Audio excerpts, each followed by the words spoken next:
Hi, thanks for taking a look at FS11 To the Edge. This is called To the Edge because it takes the action from Odile, way down here in the south, all the way up to the northwestern frontier of Dimgaard, the edge of Dimgaard, if you will. Along the way, it turns out to be an arduous journey. The PCs make contact with a entity that will be a recurring foil. It's not really the focus of Fey Secrets, but this is a good place to inject it. He is a master magic item crafter who works throughout Dimgaard. He has appeared a couple of times in previous Dimgaard adventures, although I don't know that he's ever been named before. But his minions have been about. He is something of a villainy meta org, if you will, that engineers evil magic item crafters. So we get that exposure here. We may have a full series dedicated to him, at least a story arc or two, as time goes by. And we wanted to, this was a good place in Fey Secrets to expose that.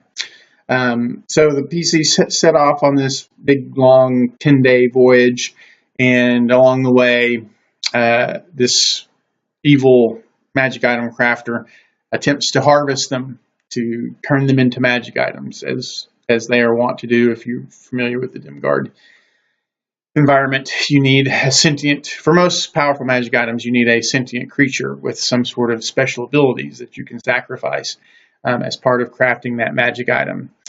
And that is just tailor-made for PCs, right? PCs are just a bundle of special items. So that's the story. It flows quite well. This also does another thing. It's a 12-day, the adventure spans 12 days, and the interaction with the agents of this master crafter occurs at varying points over that 12 days. So it's not the single adventuring day structure that we see so often in Dimgaard, or even a back-to-back adventuring days. This is a 12 days journey. And so to implement the guidelines correctly, the resource management expectations, we use the gritty realism rest variant from the DMG. And this also exposes a fallacy amongst those who don't want to implement the 5th edition guidelines and are too lazy to go about, or maybe just don't understand them, the work of doing it.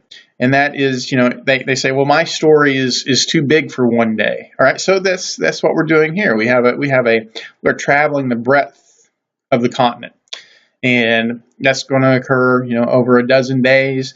And 5th edition completely accommodates that using the gritty realism rest variant. Just very simple, very direct, very straightforward.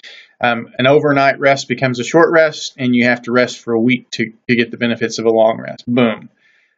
So this demonstrates the falsehood of those who would make the supposition that, oh, I can't use 5th edition's expected resource management because my stories are too big to fit into a single adventuring day. I think you'll like this adventure. As always, feel free to contact me or leave comments. It's always encouraged and appreciated.